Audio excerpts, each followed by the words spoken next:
এখন সকাল ঠিক 9টা বাজে। আমরা দুজনেই রেডি হয়ে নিয়েছি। এই দেখুন, আমরা দুজনেই রেডি। এখন আমরা ঘুরতে যাব সারা দিনের নামে।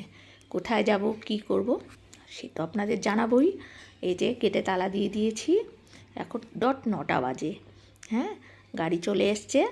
এই যে আমি এখন উঠব এবং কোথায় যাব, কি করব সারা দিন, যত যা মজা করব সব আপনাদের সাথে শেয়ার করব। ফটো ভিডিওর দ্বারা আপনারা দেখবো, আপনাদের দেখাবো। মানে আমার ভীষণ মজা লাগছে আজকে। অনেকক্ষণের জার্নি, 2 ঘন্টা তো লাগবেই। যেখানে যাব বেশিও লাগতে পারে। ফেরার পথে আমার হাজব্যান্ডের বড়দি, মানে আমার ননদ, তার বাড়ি যাব।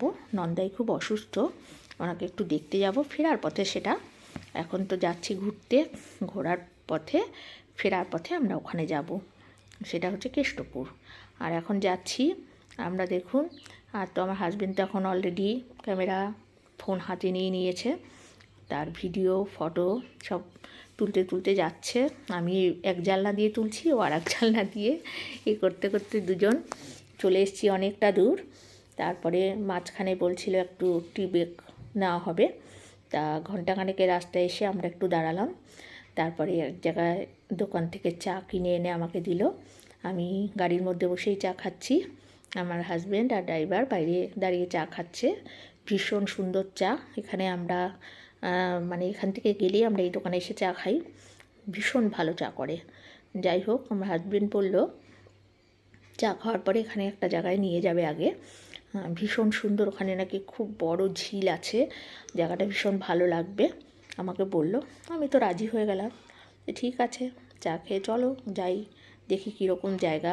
আমার ইচ্ছা ছিল না খুব একটা, কিন্তু আমার হাজব্যান্ডের ইচ্ছায় নামতে হলো। এত সুন্দর, নেমে তো আমি পুরো মানে অবাক হয়ে গেছি। না নামলে যে কী মিস করতাম। এত সুন্দর জায়গা, এত সুন্দর সিনারি, এত সুন্দর, মানে কি বলবো, প্রাণ ভরে গেছে, আমার মন ভরে গেছে। আমি শুধু ভিডিও আর ফটো তুলে যাচ্ছি, আর আমার হাজব্যান্ড সমানে তারা দিচ্ছে চলো চলো করে। আমি তো কিচ্ছু শুনছি না, আমি শুধু ভিডিও আর ফটো তুলে যাচ্ছি। কারণ আমার তো মাথায় আছে আপনাদের শেয়ার করতে হবে, কাজেই ফটো মিস করা যাবে না, ভিডিও মিস করা যাবে না। এত সুন্দর সিনারি তো মিস করার মতোই নয়। দেখুন, আমি সমানে ভিডিও করে যাচ্ছি। হাজব্যান্ডকে নিলাম সাথে, যে আসো তুমিও থাকো আমার ইয়েতে। তো যাই হোক, এই করতে করতে মানে তারপর দেখুন দূরে কতগুলো মাছরাঙা পাখি, মানে ইয়ে করা একটা চার পাঁচটা খুঁটি পুঁতে ওখানে পাখিদেরই বসার জায়গা মনে হচ্ছে। এত ভালো লাগছে দেখে, সে মাছ ঝিলে এরকম পাখি, সব পাখি মাছরাঙাই হবে মনে হচ্ছে। যাই হোক, ওই দেখতে দেখতে প্রচুর ফটো তুললাম। ফটো তুলে আবার আমরা দুজনে গাড়িতে উঠে আবার যাচ্ছি। এই ফটো ভিডিও এই চলছে সারাদিন, ঘোরা আড্ডা খাওয়া এই চলছে করতে করতে আমরা অনেক দূর চলে এসেছি। দেখুন, এই জায়গাটা হয়তো অনেকে চিনতে পারবেন। হ্যাঁ, চেনা চেনা লাগছে। কলকাতার এই জায়গাটা আমার ভীষণ পছন্দের জায়গা। কী বলুন তো, এই যে নিউ টাউন, রাজারহাট, এদিকটা মানে এখনও সবুজ, চারদিকে অনেক সবুজ গাছপালা রয়েছে, বাড়িঘরগুলো নিট অ্যান্ড ক্লিন, এক কথায় আমার ভীষণ ভালো লাগে এই এলাকাটা। করতে করতে আমরা একটা পার্কে চলে এলাম, খুব পরিচিত ফেমাস পার্ক, একটা ইকো পার্ক। 500 একর জমির উপরে এই পার্কটা আছে। ভীষণই সুন্দর, ভীষণই বড়। সারাদিন হাঁটলে, সারাদিন ঘুরলেও বোধহয় শেষ হবে না। সব কিছু দেখতে দেখতে কোথা দিয়ে সময় কেটে যায় এখানে এলে ভাবাই যায় না। যাই হোক, মাঝে মাঝে দাঁড়িয়ে ফটো তুলছিলাম দুজনেই। ফুলের ছবি, গাছের ছবি, নিজেদের ছবি, মানে সব মিলে মানে কী যে মজা। তার মধ্যে হাঁটতে হাঁটতে পা ব্যথা হয়ে গেছে। এক জায়গায় আমার হাজব্যান্ড দাঁড় করালো, বলছে একটুখানি খেয়ে নিই, ব্রেকফাস্ট করি। এই ব্রেকফাস্ট করে এসেছি, আবার সে চিকেন পকোড়া আর কফি। এই হচ্ছে ওখানে ভেতরে তো এই ধরনের জিনিসই পাওয়া যায়। আর তার মাঝে মাঝে তো ছবি তোলা চলছিলই। এ দেখুন ফটোশ্যুট, আমি ওর ফটো তুলছি, ও আমার ফটো তুলছে, সাথে তো আর কেউ নেই, তাই দুজনের ফটো তুলছি।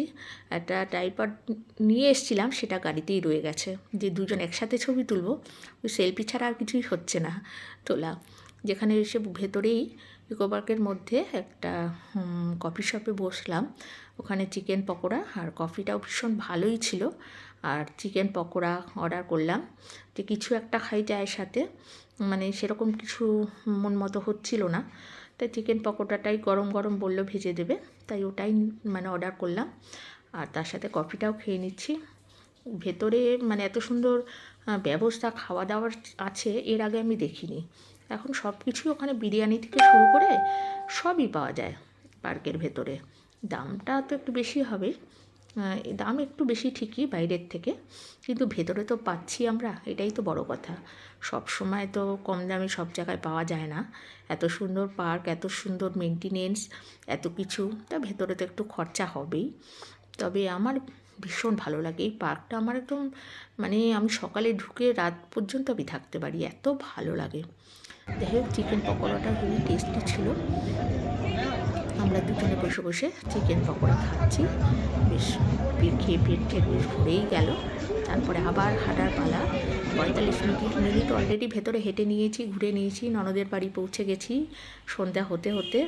তারাও বিশাল, আমার ননদের ছেলে, ছেলের বউ, মানে এত যত্ন করে এত কিছু, মটন থেকে পাবদা মাছ, চাটনি, ফ্রাইড রাইস, মানে বিয়েবাড়ির খাওয়া, এত খাওয়া খাইয়েছে। এই করতে করতে ওখানে 6:30 পৌনে 7টা বাজিয়ে দিলাম।